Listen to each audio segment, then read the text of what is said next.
Hi, everybody. Welcome into Sports Talk Chicago live from our new studios out here in Chicagoland. Really appreciate all of you being here. I'm Jon Zaghloul, your host. You can find me on Twitter at Jon Z Sports, Facebook Jon Zaghloul, and on Instagram at Jon Z Sports. John Meadows directing and producing today, and we are live across all our different platforms, Facebook, YouTube, and Twitch. Feel free to like, subscribe, comment. We're going to get to your comments throughout this hour. And just to give you guys all a reminder as we get going here tonight, new format to the program. We're going to be going live twice to three times per week for an hour, talking about everything Chicago sports, a lot of Bears content, but Cubs, White Sox, and Bulls as well. We welcome your comments. We welcome your feedback. We welcome all of your participation, especially on the community tab side. I know we put out a poll today that we're going to discuss and talk about. If you have any ideas for content, or if you have any ideas about what we should be doing moving forward and thoughts about the new format, hey, let me know. Comment on the live stream, comment on other videos, and we want to appreciate and thank all of you for your continued support with this new endeavor. I think the response has been phenomenal, and we're only a week and a half in at most, so it's been amazing how supportive you guys have been, and it's only going to get bigger and better, to say the least. So really appreciative of all you being here. We're going to have a great show tonight. So we got 4 segments here tonight, all queued up and ready to go. Justin Fields is out for the season. Breaking news with 1 game left. We're going to talk about why the Bears did this and evaluate Justin Fields' season based on our preseason expectations. Did he meet those? And are we happy with his progress moving forward? Got a Bears and Vikings preview coming up. Who's going to win that game? Hint, hint, probably not the Bears, but we're going to break it down, talk about what it means for the Vikings and what it could mean for the Bears. And a lot of these players who are on 1-year or 2-year contracts and have to prove themselves come next year. We also have Eric Hosmer going to the Cubs. Officially came out today, a very minimal deal, only a 1-year deal. So we're going to talk about what it means, who Eric Hosmer is, in case you don't know, his history in baseball, and what the Cubs are really going to get with him. Then later on, of course, Andrew Benintendi and the White Sox make it official today. Press conference today, physicals all wrapped up, 5 years, $75 million, the richest contract in White Sox baseball history. So we're going to talk about who Andrew Benintendi is and what he can really do for the White Sox. I'm very excited about that move. We're going to break that all down later on in this program as well. Again, your comments are appreciated. We're going to get to those at the end of each segment. Make sure we shout you out and have some listener interaction here. We have our poll question up on the community page, which is your evaluation of Justin Fields in 2022, A, B, C, or D, or I guess other, if some people say he was an F. We're going to get to that as well, all here on this program. And again, we're very appreciative of all you being here with us. So, I want to start today with this. Our wishes have been answered. Finally, we don't have to worry about watching Justin Fields being subjected to constant hits and mistakes and horrible play by the players around him, right? No offensive line, no wide receivers, no weapons, no nothing.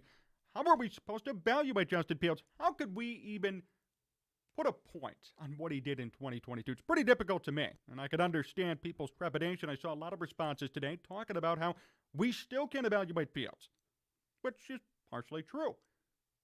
I just have to say, though, I'm very happy that the Bears finally made the correct decision in sitting him for the quote-unquote rest of this season, 1 game left.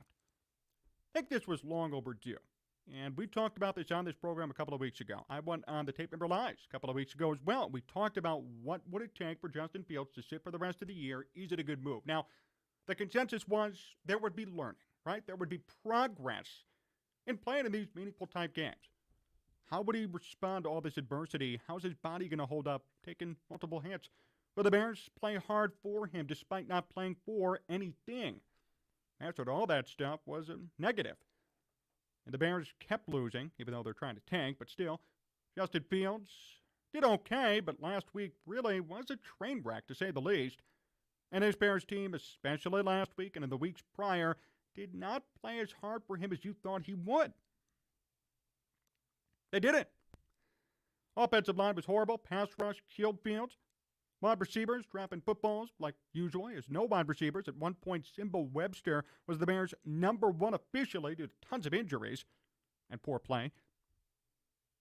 This was a train wreck for Fields. And I think everybody could agree at this point, it was probably not smart to play him these past couple of games. He had no wide receivers, even. Again, Simba Webster's your number one. Bayless Jones, who was benched a couple of weeks ago, now is thrusted into a number one, number two role because there's nobody. Bears had nothing. I don't think that was beneficial to Justin Fields' development. Do you? Do you think it makes sense to play Fields in that sort of situation? Do you think it's right for him to be subjected to constant hits and pressure and ineffective play around him? Now, he's not cleared from anything either. He's had his issues. We know that. He threw that pick last week with no pass rush. Pretty pathetic. Fumbled the ball a little bit more. He's gotten hit and beaten up. This is not just a team-wide issue. Justin Fields is part of this to blame, but I would say more than anything, this was not a beneficial stretch for Fields. And I find it pretty funny because the narrative is starting to shift again when it comes to Justin Fields. I mean, a lot of you said B or C on our poll as we grade and evaluate what Justin Fields did in 2022. Very few of you said A. You know, I find that pretty interesting because at the beginning of this season, when we talked about preseason expectations, when we talked about what to get out of Justin Fields this year, I think everybody shot for the stars. Everybody said he'd be an MVP candidate. Everybody said he's going to be this great quarterback. Well, I'll tell you what, a lot of people have been backtracking recently. A lot of people have been worried. Can a running quarterback of this caliber last for the Bears? With no offensive line, no weapons. He's constantly getting hit. Most sacked quarterback in the NFL. Most sacked quarterback in Bears history, by the way, in a single season. There's a record Justin Fields broke, unfortunately. Now, we talked about how Fields almost broke the rushing record. He won't now, but he did rank the most sacks in a season by Bears quarterback. Jay Cutler was the previous record holder. Now it's Justin Fields. When we evaluate Fields' season, when we think about what he did this year, I'm going to go out on a limb and say B minus C plus performance. And I don't think that's a controversial opinion. And here's why. Fields had his moments. Fields got better as a player, certainly this year. But I have to say, I think he underwhelmed a bit. I don't think he was what we all expected him to be this year. Better than last year, better than the first couple of games of this season, but I didn't expect this. I expected a little bit more. And I think everybody expected a little bit more. And there have been conversations already about the Bears trading in the draft, potentially trading Fields. I've seen people comment that and people propose that. I think it's just a stark difference from where we were week one of the season when it came to Justin Fields. For some reason, the court of public opinion is beginning to shift and change. And that concerns me a bit. We're seeing a change in the perception of Justin Fields across this city. Even other people I respect in media have started to question whether or not he's really the guy. And if you question that week 2 or week 3, you would have gotten killed. But today, there are significant questions that still need answers. What are the Bears going to do to help him? If they do help him, and he still doesn't perform, or he performs like this year next year, who's it going to be on? Who's going to be blamed? I think the Bears are committed to him. I think Fields has earned getting a starting spot next year, no question. But how much longer will he be the quarterback for the Bears? You know, Bears fans have an issue with attachment. I do too. Once they see a quarterback, they don't like to give him up. I did the same, and I still do the same with Mitch Trubisky. Be wicked, you know it. I'm all about Mitch Trubisky. I'm always following what he does because I feel like he was unjustly run out of town. Some of you who are older fans have attachments to other quarterbacks. Some of you still defend Rex Grossman or Kyle Orton, Jay Cutler, Jim Harbaugh, Jim McMahon. Over the years, Bears fans develop affinities with okay QBs because they've never seen anything great. They've never seen a Tom Brady or an Aaron Rodgers. They've just seen decent quarterbacks, better defenses and run games, but quarterbacks who are likable, have good personalities, and they latch on with the fan bases. So people get attached. My question is this: are we too attached to Justin Fields? Are our feelings getting in the way of the truth about his game? Just a question. I don't know the answer. We won't know till probably next year, when the Bears actually spend money, draft good players, sign free agents, and build a team around him that's going to be competitive and not a bunch of scrubs. We're going to know by next year. We're going to know whether or not our eyes are deceiving us or our hearts are deceiving us versus the truth about Fields and about what he brings to the table. But it's a good exercise to think about. It's a good exercise to ponder as we get close to this offseason. Are we too attached? Are we too married to this idea? Are we too scared about it? What do we think about Justin Fields, really? I mean, if we look at performance, I thought he did fine. I'd say, again, B-, C+, and I think that's a fair evaluation. I don't think it was A. I don't think he was an A-plus quarterback this year. No way. Led the NFL in fumbles. I don't care if he just lost 2, led the NFL in fumbles. Fumbles lost, only 2. But still, there are things he needs to work on, whether or not you want to hear it. The Bears have to develop him more as a passer. The Bears have to find a way to get more passing out of him, because this running experiment, as much as I like it, as much as it's entertaining to see, it's obvious as well he's getting hurt. He's getting beat up. His body can't handle it. I love running quarterbacks. I always have. Even before it became popular in the NFL, I respected them a lot because I knew the torture that their bodies went through. And I knew how hard it was to be a running quarterback, to be an effective passer, throwing the ball down the field 40, 50 yards, and get running at top speeds and being essentially a running back quarterback hybrid. It's difficult. So I respect what Justin Fields has done. Second best rushing quarterback in NFL history in one season. That's a fact. Almost took out Lamar Jackson's record. There's so many positives. But we haven't seen it all, have we? Is that cause for concern? I think it should be. And I think this Bears team really has to take a long, hard look at what they have this offseason and make a push. Right? The Bears have to make a push and decide that they want to care about their quarterback, because I'll tell you what, it seems like it's always the same pattern in Chicago. It's top-tier quarterback, likable guy, rookie, turning into bad team, no support, being run out of town. I don't want the same for Justin Fields. But I also know the Bears are known for being quarterback breakers, and there have been times in the past in which the Bears have seen good quarterbacks, decent guys, get stunted because of bad coaching, too, and bad players and a bad environment. Ryan Poles has to spend money this offseason and do something to help out Justin Fields and draft somebody, too. If not, we're going to see regression. We might see him stunt. We're not going to see what we want to see out of him, what we imagined that we'd see from day one. I'm just saying there's cause for concern here. And we have to be careful as fans and as media members to be unbiased and put our emotions, or at least try to put them, at the door. Bears fans have always had an affinity with quarterbacks. Bears fans have always gotten too attached to them because they've never seen a great one. Will Justin Fields be that one to break the mold? Maybe. I don't know yet. But I do know this. We have to evaluate and critique fairly. We have to look at a season, look at what the Bears are, and then evaluate what's going to happen next year. And if Ryan Poles spends money and Justin Fields is still playing like this today, we may have a problem. We need to see Justin Fields do more. We need to see a better team around him. It's not one way or the other. I think it's both. I think it's a 50-50 effort. 11 picks,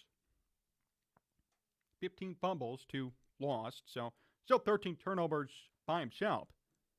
Hey, guys, that's something we have to think about. That's something that we should be considering right now. I'm not saying Justin Fields is bad. I'm not saying he's a bust. I'm not saying he's not the guy for the Bears. But what I am saying is this. The Bears have to be very careful about how they're going to build around him next year. And Justin Fields himself has to do a good job at learning this offseason and being able to fit in with this team and their environment. I want to take a look at some of your comments on this topic before we move to our next one. Aaron, 15 fumbles, 11 interceptions, 26 turnovers alone. Have to work on improving better ball security and decision-making. Exactly. Couldn't agree more. Now, technically, 26 turnovers, well, he only lost 2 fumbles. Still, those 15 fumbles could have easily been 15 fumbles lost. And there shouldn't be 15 fumbles in general. He has to work on ball security.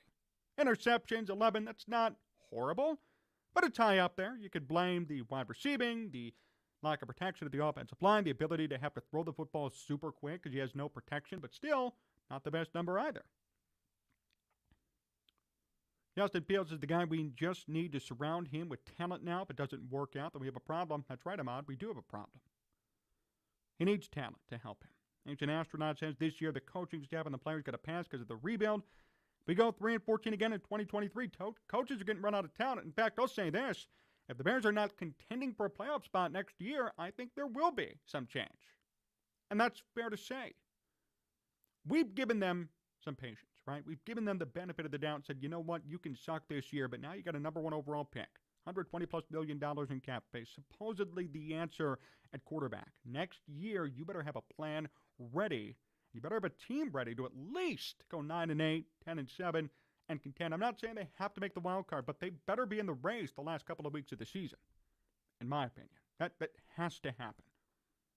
Just desirable, I agree. Way too early, but next year if they get the weapons we think he should have, then yeah, a lot of truths in a lot of areas will come to pass. Mike Diesel, 3. He was not a running QB in college, which is true. He can and will be a better passer when he gets a line that will give him some time and quality wide receivers. And be wicked, I'm still questioning Matt Eberflus's coaching decision to keep him in the game against the Lions. And Nick Richard Thompson, sitting Fields is an intelligent move. I think all of that I can agree with. Sitting Fields is certainly intelligent. That's the way we got to keep it going for this Bears team. Fields got hurt his hip already, and now you're in a situation where you don't want any more injuries to happen to him. He's the most sacked quarterback in the NFL. Sit him for the last game of the season. That means absolutely nothing. Even if Fields played, right, he would not win. And the Bears aren't winning that game on Sunday, and I think that's a good time to transition into our second topic, which is this Bears-Vikings game. What are we going to expect out of this game this weekend? What should we be watching? What should we be looking for the Bears and Vikings game? Well, we know Justin Fields won't be playing. So is it even worth watching? Here's why I say it is. I know it's not just because we have a stream for it. I mean, you could tune in, but I think the truth is there are going to be a lot of players who are on these 1 or 2 year deals who are going to be playing kind of for their jobs on Sunday. In case you just missed it today, EQ St. Brown got signed to a 1-year, $1.25 million contract extension. So EQ St. Brown, the wrong St. Brown, will be with this Bears team at least for another year. The article that I read was a puff piece saying, hey, you got a career record 300-plus receiving yards. He's a great pass blocker. He's dropped a number of catches, too, including that potential game winner earlier this season from Justin Fields. So there are a lot of players like St. Brown who are going to kind of be playing for jobs. Nicholas Morrow, right? Linebacker, could be playing for his job. Other players on this team. Other chances, too, for younger guys to show out and show what they're made of for next year. It's the last game of the season. I would expect and hope for a better effort than last week. I would expect and hope for a closer game, somewhat. But we all know that Nathan Peterman is going to be starting. Will Nathan Peterman pull off something big? Now, the Vikings are going to be playing for something, as we know. If they win, they do get to that near number 2 seed. I think they need to win and a loss to get to the number 2 spot. Vikings are playing their starters, Dalvin Cook, Justin Jefferson, who's been killing it, by the way, Kirk Cousins, Adam Thielen. Everybody's going to be on the field for them on Sunday. All hands on deck. It's going to be an important game for them. They want to be at that number 2 seed. They need a win and a 49ers loss to get there. I think San Francisco's the real deal, but the Vikings need to do something, and a win against the Bears could help them in regards to that playoff seeding race. If you remember, only the top seed gets that first round bye now due to the new playoff expansion. So the Vikings want that number 2 seed so they could face the worst team, one of the worst teams at least, in the playoff seeding and get a chance to have their chances better as far as advancing in the playoffs goes. I think the Vikings are going to win. I think it's going to be a relatively quick and easy win for them. But again, it comes down to what are the Bears going to do and what could we see from other players on this team. Another big question mark is the running back position. I don't know if Sunday is going to prove to us anything, but remember, David Montgomery's contract is up at the end of the year. What will the Bears do with that? What could we glean on from Sunday to say whether or not the Bears should keep Monty or not? I think Khalil Herbert is a far superior running back, keyword running, but he's not there at pass catching, and he's not there at pass blocking. So the question becomes, what will Ryan Poles do there? Is he willing to pay David Montgomery a decent salary and still retain Herbert? Is he willing to cut Montgomery, let him go, keep Herbert, not sign anybody else? Or is he willing to sign somebody else, keep Herbert, and have a new two-headed monster? That's a tough question. And I think it all depends on price. I wouldn't pay Montgomery more than $10 million per year, and that's even pushing it. But if you want Montgomery for a 2 or 3 year deal at $10 million per year, I wouldn't scoff at it. But you know what you're going to get out of David Montgomery. This is not a slight to him. This is the truth. David Montgomery's a barely 1,000-yard rushing running back. When he's healthy, he could run for 4 yards per carry easily. Catch the football, he could block well. He's a pretty good two-dimensional running back, but his running could be a little bit better. He's not as quick. He's more of a patient runner. They used to use that to describe Le'Veon Bell, right? Le'Veon Bell at one point was the best running back in the NFL. More of a patient runner. Wasn't just quick, lightning fast. He ran through his line, used his line, gained a lot of yards, and for a minute there had a great career until he signed with New York. That's kind of David Montgomery, in a sense. Kind of like Jordan Howard, too. Jordan Howard, I think, was a great running back, but really couldn't catch the football. Montgomery could catch, he could block, and his running, I'd say, is about a C+, B-. But the other stuff are A's, and that brings value to David Montgomery. Khalil Herbert, I think, is an A when it comes to running, purely, and quickness and tenacity, but he's probably a C, if not even a D, especially when it comes to pass blocking. He is a horrible blocker. The Bears also trust in Ebner. They have Darrington Evans, but you don't know if either of those two guys are going to step up and be real options for you come next year. Ebner, when he got the chance to run this year, did not do much. He averaged just around 2 yards per carry. Evans did okay, but he's not a number 1 guy or even a number 2 guy. He's always going to be a number 3, going to be near the back of your bench or on your practice squad. So the Bears have a decision to make there. What about other receivers, too? Dante Pettis, who does not have a new contract yet. Bettis Jones, after 1 year, what do you make of him? And this is where your favoritism kind of comes in, right? Ryan Poles drafted Bettis Jones, 3rd round, first wide receiver, first offensive player Ryan Poles drafted. He's not going to give up on Bettis Jones that easily. I think the Bears should have already cut him. He's a 3rd-round wide receiver, can't even catch the football, can't even hold on to the ball. Bettis Jones should have been cut a while ago, but yet the Bears still have him. He has some speed. He had a nice kick return last weekend. What are the Bears going to do with him? And what's his role going to be next year? And is next year his last chance? Dante Pettis has returned punts decently, but he's dropped a lot of footballs. Bettis has dropped footballs. He's fumbled footballs. Nobody on this team is safe, and I think that's the key when it comes to the Bears moving forward. So this last game's kind of like the 4th back in the day, or now the 2nd preseason game. This is going to determine a lot. A lot of guys are going to be playing out for their jobs. It's like that last preseason game when the last couple of guys are still there and the coaches are making their final cuts and somebody shows out and they just make the team. I don't know if anybody remembers, maybe back in 2012, 2013, a guy by the name of Britton Golden. Punt returner, kick returner for the Bears, and I think in preseason he took one all the way for a touchdown. I thought, man, the Bears are going to take him. He was showing out. It was exciting. Last game of the preseason, they still cut him. He ended up latching out with the Arizona Cardinals for a bit. But that's kind of how I envision Sunday. I envision somebody potentially like a Dante Pettis, maybe even a Bettis Jones, or Khalil Herbert, David Montgomery, EQ St. Brown, even though he got the contract, Simba Webster, N'Keal Harry. I feel like some of these guys who we haven't talked about much all year could show out a bit. Maybe somebody has a big game with Nathan Peterman at quarterback, another guy who's probably playing for his backup role next year. So I think that's the intriguing part about this game. I'm not picking the Bears to win.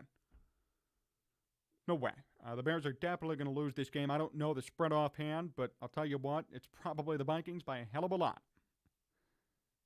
I think, though, the Bears may make it a little bit more competitive than we think. And I think a lot of guys are going to be playing for their jobs, and they're going to be playing with some urgency, which will be nice to see. Now, last week we saw just a piss-poor effort from this team. Really a horrible effort. I will contend that's one of the worst games of this season for that team, for this Bears team. They need to really turn it around, and I think with all these guys waiting and monitoring their job statuses for next year, there will be better effort for this Bears team, and I think a lot of guys will show out. Anybody have the Britton Golden reference on their bingo card tonight? I don't know where I pulled that out from, too. I just remember Britton Golden.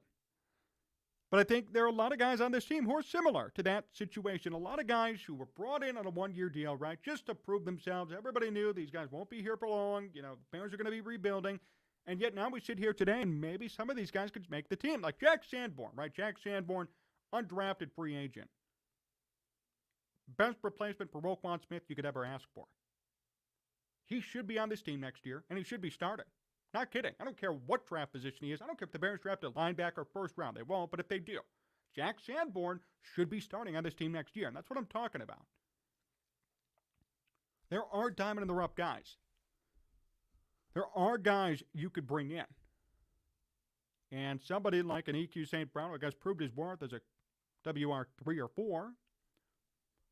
Other guys, like maybe Dante Pettis, maybe Bayless Jones, there are some guys on this team who still have time to prove themselves and could make things better. And I think that's something we're going to be watching this weekend. Bears will lose, but watch for those guys to make a difference and to make something happen this weekend. I'm excited to see that part of the game for sure.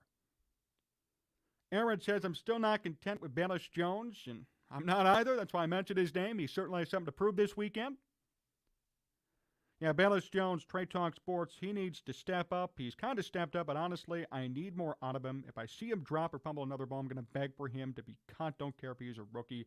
Can't be making mistakes like that, plain and simple. Trade Talk Sports, I couldn't agree with you more. You know, last year, and we keep referencing this on the show, 16 punt returns, right? And then this year in the NFL, all of a sudden, you just can't return a punt. I mean, you know, they say he has no experience returning punts. Well, he has experience. It's a full year. And remember, he played 6 years technically in college with the COVID year, being redshirted. He has experience playing football.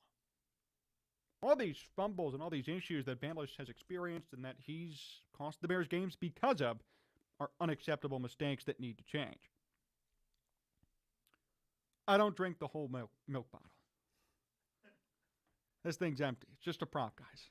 If I brought the real milk in, it's so fresh, because it's so good, Amish Country Farms, that it would probably spoil if I kept it here more than a day or two. It's just too fresh. It's too fresh to keep here for a prolonged period of time. I suggest, if you're really interested in their milk, head on over to Amish Country Farms in Orland Park. Have an opportunity over there to check out fresh milk each and every day, refrigerated, and better for you than probably something sitting in room temperature all day long.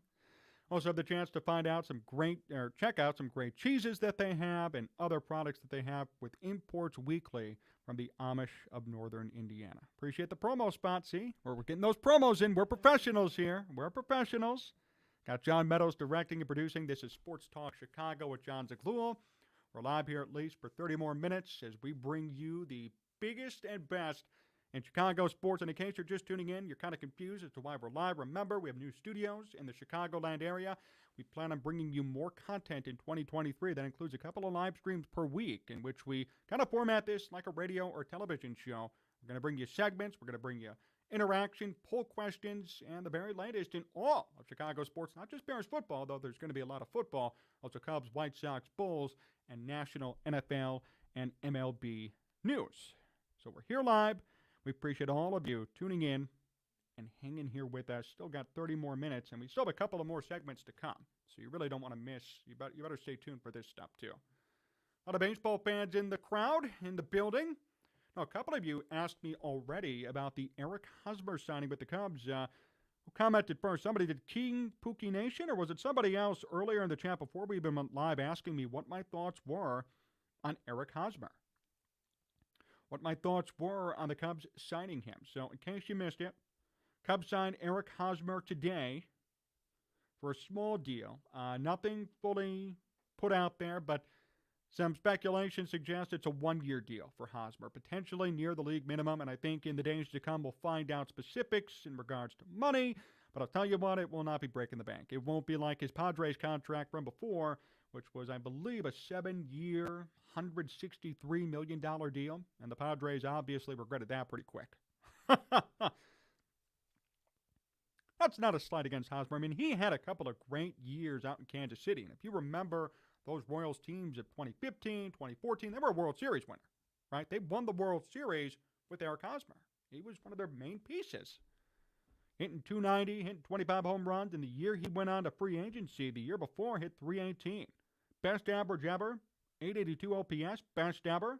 Had career highs in pretty much every category, even finished 14th in the MVP voting.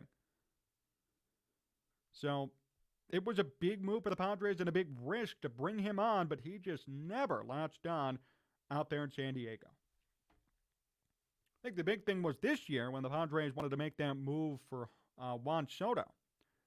Eric Hosmer was supposed to be a part of that trade. They were supposed to trade Eric Hosmer and a bunch of other players to the Nationals for Juan Soto, and the big thing was Eric Hosmer said no. And everybody blamed Eric Hosmer, saying, who the hell do you think you are? Well, remember, he was getting paid money from San Diego to be there. A lot of money. And he had a full no-trade clause, so he could approve where he ended up going. It almost cost the Padres Juan Soto.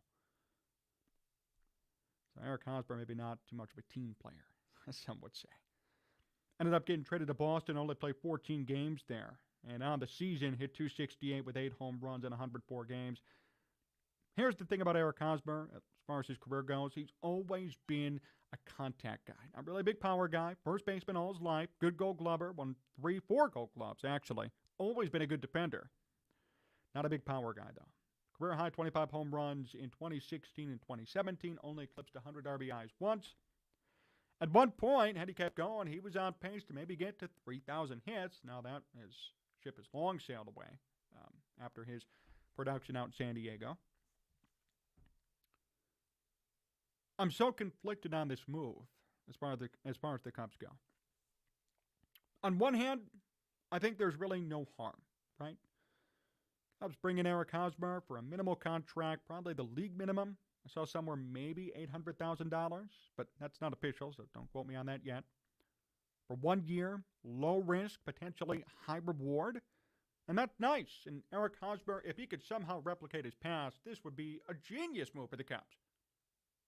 All-star player, 25 home run guy, 100 RBIs, 290, 300 average. At his best, he was one of the best in the game.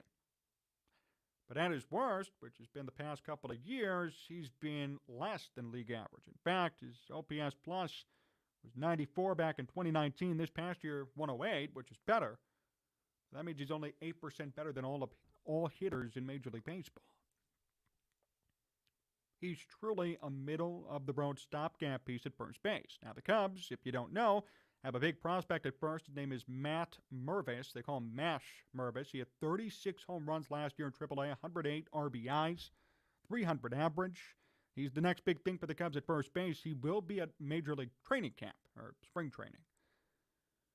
And it's probably going to be an open competition for that first base job. And maybe Mervis wins it. No matter what, I think Eric Hosmer is just going to be here for the short-term stuff. Won't be here long. Won't be the guy. Just going to be a guy for this team until Mervis is ready to go. And I like that move. I think that's admirable. It makes sense.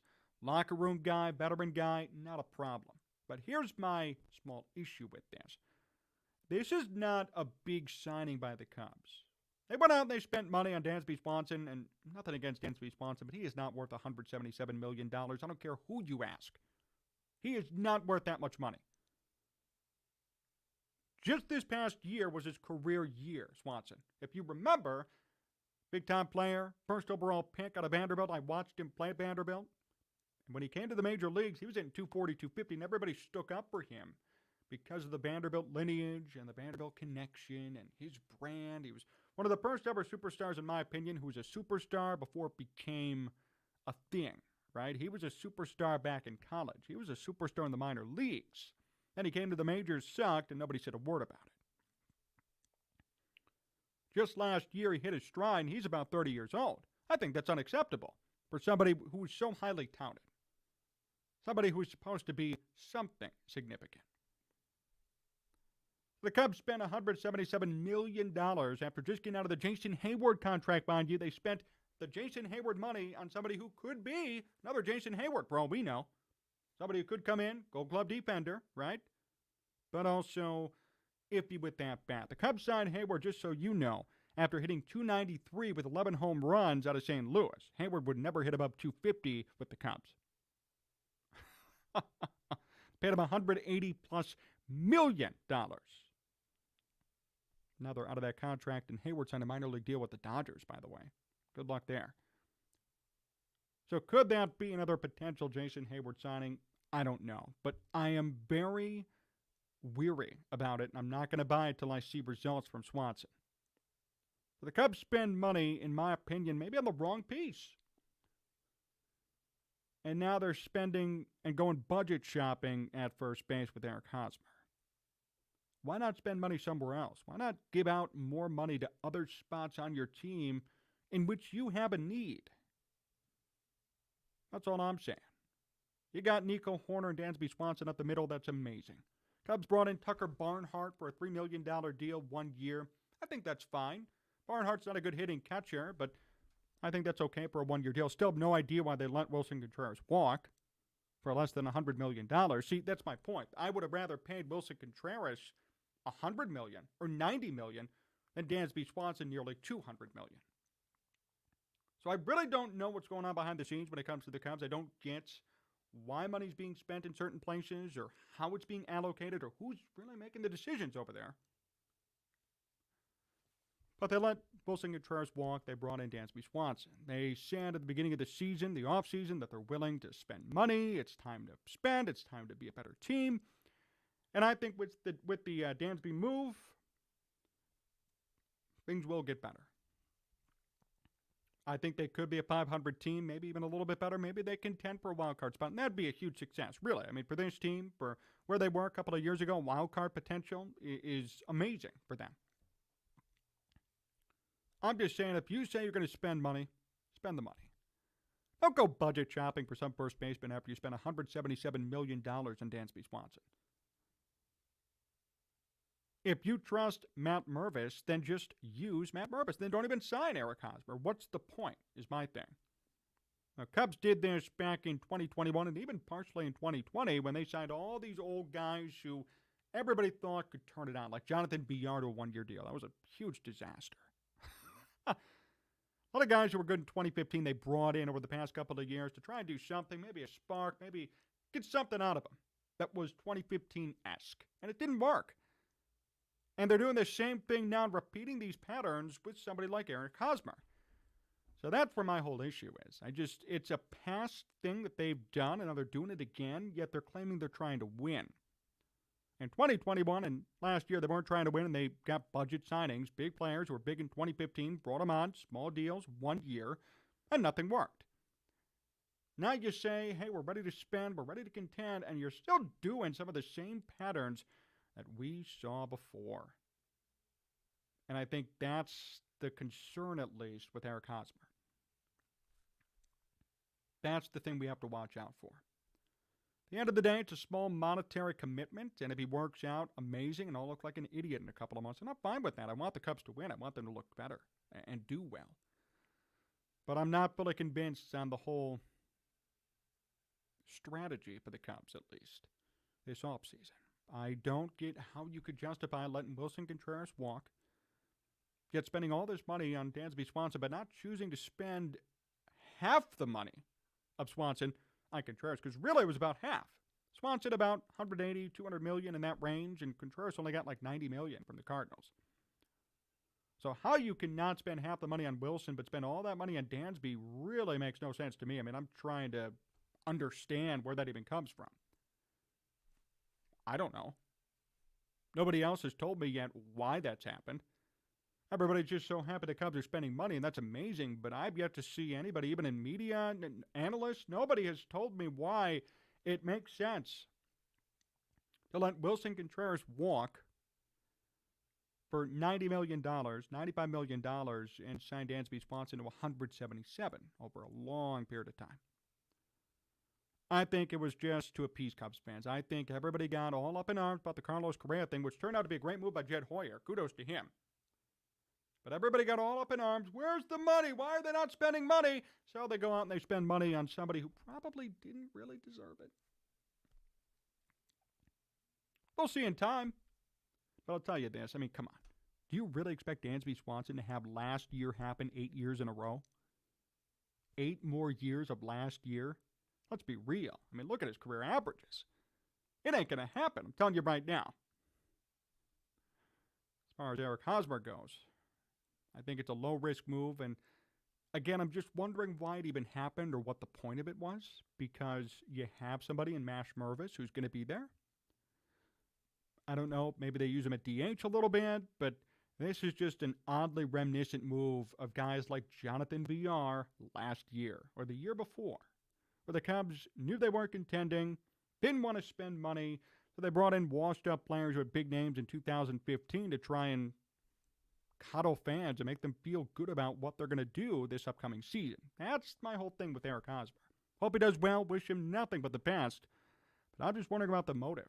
And I'm wondering about what this Cubs team is going to be next year, because they have holes still. I like their rotation.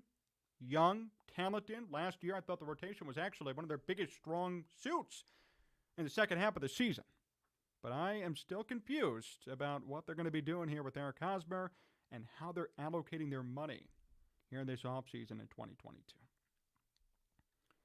Take a look at some of your comments here. Hayward 2.0 signing, ha ha ha, Aaron. Yeah, hey, you know what, Aaron? Maybe I'm going overboard. Maybe I'm exaggerating a little bit. But I'm just saying it's a little bit reminiscent, right? You know, Jason Hayward, 293, 11 home runs, leadoff guy for the Cardinals, Gold Glover, the Cubs signed him, and he's a dud. 8 years, about $189 million, right? So now they bring in Dansby Swanson for a similar contract, eerily similar contract, and Dansby's coming off a career year, but his actual career numbers are nothing to be proud of. I'm sorry. Nothing crazy. He had a good 2021 when they won the World Series, and a good 2022. A great 2022, a good 2021, and the rest of his whole career has been a wash. It's been nothing. So I don't know how that's going to really work out. And usually with these players, I'm just saying usually, they're going to regress to their career averages. They're going to regress over time. I don't know if Dansby Swanson has it in him to perform like last year for 8 more years. If he does, good for him. And good for the Cubs on cashing in that case, on a great signing. But I just don't know how feasible and how sustainable it's going to be for him. Third base is still an issue for the Cubs. I mean, I don't even know who they have on their depth chart right now. I mean, David Bodie technically could play third base, but they have a gaping hole over there. Ian Happ here and there, but Happ's going to be more so in the outfield, you would think. So that's going to be an open hole too, and that's something the Bears could still reach out and do, or I'm sorry, the Cubs could still reach out and do, and sign somebody, but going to have to see there. And then King Pookie Nation saying Rafael Devers was too much. So yeah, the Red Sox signed Rafael Devers to, a 12-year contract, a $300+ million deal. I could comment on that quickly and just say this. Devers is a way different player than Dansby Swanson. Or other guys who have commanded that much money. I mean, I'm not saying Rafael Devers is going to perform at the level in which he's performed for 13 years. But the Red Sox are banking that for maybe 8 to 10 he can. And I think Devers has proven it. Devers, as a rookie, was doing great. He was so highly touted from the beginning. I remember watching his debut, Rafael Devers. He's always been solid. Him and Xander Bogaerts, who the Padres snapped up smartly for a big contract. That's why I always contend to this day the White Sox made a huge mistake when they traded away Chris Sale. They got the reject prospect. And that's not a slight to Yohan Moncada, but I'll tell you what, Rafael Devers and Xander Bogaerts, 10 times better than Yohan Moncada. When the White Sox made that trade, I remember I said, wrong guy. Wrong guy. Should have gotten Devers. Should have gotten Bogaerts. Should have demanded more. You traded away Chris Sale. Now, again, Chris Sale barely pitched in Boston, so I guess everybody won. But that's something that confuses me to this day. They missed the boat on that one. And the White Sox did today sign Andrew Benintendi officially, which was some good news. I contended last week when the report came out that this was a great signing, and now it's been made official. So 5-year, $75 million contract for Andrew Benintendi, largest contract ever they've given out, which says something. They are a Chicago team, I'm just saying. 5 years, $75 million, though, for Andrew Benintendi. I remember him in his Boston Red Sox days, another guy that White Sox could have traded for instead of Yohan Moncada. Benintendi was so solid out in Boston for a couple of years. I mean, I remember his rookie year, he came on the scene, and then 2017 and 2018 were great. Kind of regressed a little bit. But went to KC and picked things back up, and last year suffered a power outage, but a stroke of genius when it comes to batting average. Only 5 home runs in 126 games. You might be wondering what the hell are the White Sox doing here, but hit 304. Had 120 OPS plus. So 20% better than every hitter in Major League Baseball, which is, in my opinion, near elite, if not elite. You could count it as that. And was hitting 320 with the Royals before being traded to New York, and then hit 254. Andrew Benintendi is a talented player. He's an all-star. He's a Gold Glove Award winner. He's a Rookie of the Year runner-up. I think a lot of people underestimate what he's going to bring to the table for the White Sox. I think a lot of people don't know the name, don't know about him. They saw him this year. They said, okay, he can hit for average. What else can he do? So if Andrew Benintendi, the lefty, quote-unquote, keyword, is going to be playing at U.S. Cellular or Guaranteed Rate Field, he will hit home runs. He will. Short porch, out in right field. I could realistically see Andrew Benintendi hitting 20 home runs, hitting 305 again, or 300, 290, cashing in 70, 80 RBIs, and playing Gold Glove defense. I think it's an excellent signing by the White Sox. They targeted their guy right. Remember, too, it had something to do with the manager, Pedro Grifol. Grifol last year was coaching Benintendi on the Royals in the majors. Grifol wasn't the manager, but he was a bench coach. They knew each other, and Grifol, the manager, had a big role in recruiting Benintendi to come play for the White Sox. When have you heard about that in Major League Baseball or for this White Sox team? I supported Tony La Russa, but I'll tell you what, he didn't recruit anybody to come play for this team. Nobody wanted to play for the White Sox with Tony La Russa, unfortunately. Nobody did. Pedro Grifol, he's out here using his recruiting tactics and bringing in some top talent. I think that's commendable. For somebody who hasn't even managed a game for this team yet, I think it's already a great improvement in that aspect over Tony La Russa. I know La Russa is a Hall of Famer, and I like La Russa. I still do. It's unfortunate to see how things ended for him here in Chicago. But when it comes to recruiting, when it comes to a little bit more youth and maybe connecting more with these younger players, Grifol has it. I mean, Grifol brought over a top player in baseball. Andrew Benintendi's a top 100 player, no question. Brought him over. Convinced him to come over. Convinced Jerry Reinsdorf to pay the money. Rick Hahn to go along with it. And Benintendi himself to say, you know what? I'm going to move everything from New York to Chicago and come play here for a long time. I mean, really, think about that. Think about the lengths that Grifol went to bring in a top player like Benintendi. That's impressive to me. I think that's great. Bring in somebody who you know you could trust, somebody who you're familiar with, somebody who you know what you can get out of. You know he's going to hit 300. You know he might hit for about 20 home runs in a normal year. Maybe 70, 80 RBIs. I think that's impressive. I think it's something to consider. So, I love the move. And here's a controversial point. I guess that's why we're on the air, right? The Andrew Benintendi move, to me, is a better one than the Dansby Swanson move. I'll stand by that all day long. Because Andrew Benintendi is going to continue to produce for such a low cost, it's not even funny. Andrew Benintendi, if Dansby Swanson's getting that much money, I know he's playing shortstop, middle infield, but let's just say if we're looking purely at offensive numbers, Andrew Benintendi should have been getting $200 million. I'm just saying. I think the White Sox spent way better money, spent it more wisely than the Cubs. And although Sox fans may say, well, it's not a lot of money, and they're not in on Carlos Correa, and they're not spending money on this, White Sox fans love to complain. They have partially a reason why, but this was a great signing and nothing to complain about. I mean, you cannot complain about this. You can't complain about somebody who's going to produce for you, and you know it, based on the past, based on his entire career. Andrew Benintendi's had one bad year. He's always been good. He's always been solid. He hasn't been a superstar. He hasn't been elite per se, although last year you could argue maybe as far as batting average goes. But he's always been solid. He's always produced. Dansby Swanson hasn't. The Cubs made a riskier move and put too much money into somebody with so many risks. This was a smart move. This was a steal this offseason. It really was. I think it was great. I think the White Sox won out, and I think he's going to be such a great addition to this team. They needed an outfielder, too. You know, last year was supposed to be A.J. Pollock. White Sox made a trade. They traded Craig Kimbrell for A.J. Pollock straight up before the season. And I love that move, too. I know A.J. Pollock. A.J. Pollock has always been solid, but for some reason, he just did not catch on with the White Sox last year at all.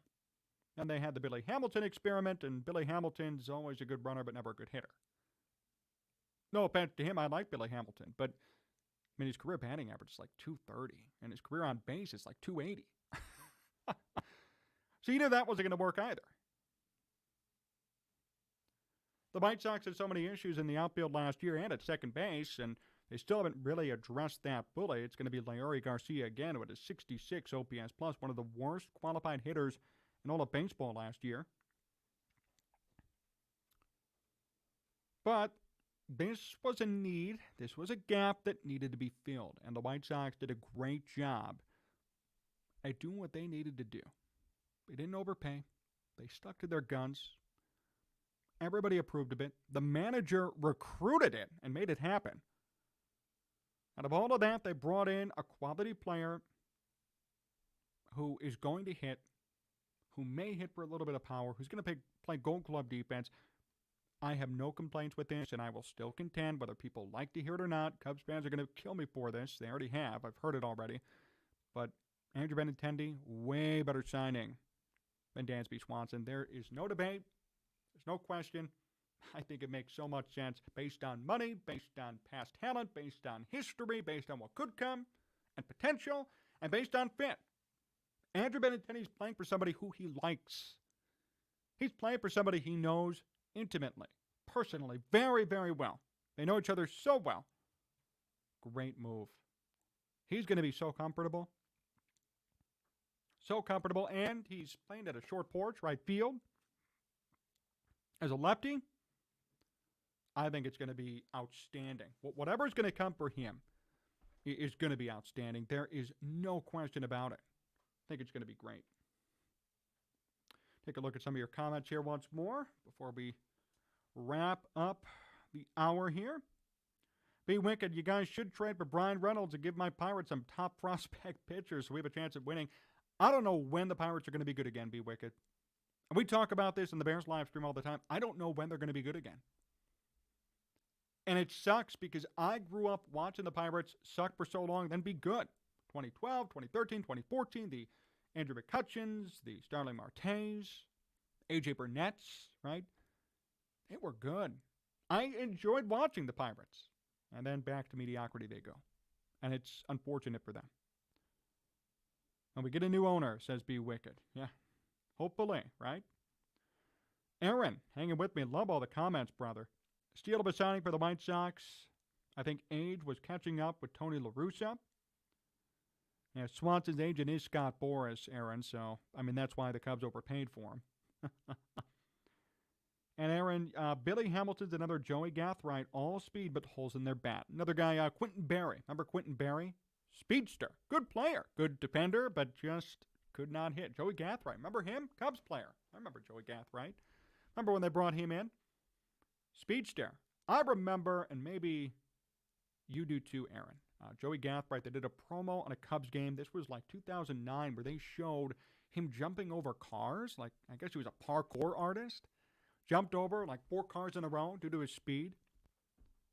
Jumping over everything. Joey Gathbright was a talented person, not just a baseball player, talented person. Yeah, you do remember that video, see? I know it's not just me. And Aaron, you also said you're entitled to that opinion, John. Andrew was a good signing for the South Side. Certainly was.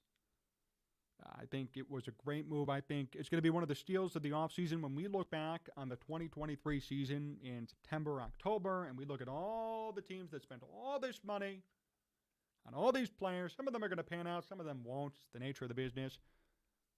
I think we will be talking about Andrew Benintendi a lot, in a good way. I think it's going to be a very positive thing. I really believe it. King Pookie Nation, why was the Dodgers in on Swanson? Yeah, so the Dodgers didn't get Swanson. Obviously, the Cubs did. The Dodgers were interested, but didn't pull the trigger. Dodgers have not spent a lot of money at all, actually. Kind of uncharacteristic of them. I did hear, though, from some hosts, some trusted people out in L.A., that the Dodgers were not planning on spending money, but now they lost Justin Turner. That core is slowly but surely aging and going away, and all they got is a half-year World Series championship out of it, so sometimes the pitfalls of spending too much money are apparent. I think that's something we're going to have to keep in mind as well. So that'll do it for us today here on Sports Talk Chicago. I want to give big thank yous out to all of you for tuning in, commenting, supporting us, and hanging with us all over YouTube, Facebook, and Twitch. Remember, you can subscribe to the channel, like the video, comment, and hang with us all the time. Follow me personally on Twitter and Instagram at Jon Z Sports and on Facebook at Jon Zaghloul. Big thank you. Got 2 bigs there. To John Meadows for directing and producing. This was our first live stream during the week where we actually abided by the hour format and did things the right way, or try to do things the right way. We got a clock in front of me. I mean, this is a whole big operation over here. And I appreciate John running point and making sure that everything went very smoothly. Appreciative to all of you as well for helping out with these brand new studios. The response has been really amazing. I think a lot of people have loved it. We measure things, obviously. We see viewership and retention, how many people are tuning in, and it seems like a lot of you like something new about this, and the only thing that's really changed is the format, of course, a little bit, but also this brand new studio. It is so beautiful. So really appreciative for that as well. Remember, programming notes, we're going to be on live Sunday for the last Bears game of the season. That starts at noon. Bears-Vikings, Nathan Peterman versus Kirk Cousins. Who do you think is going to win that game? After the game, we're going to do an NFL recap show like we did this past week. Monologue on the Bears, looking forward to their future. The NFL offseason is about to get underway too. There's so much stuff that's going to be happening, and we're going to bring all that to you right here on Sports Talk Chicago. So thank you again for tuning in. Until Sunday, so long, everyone.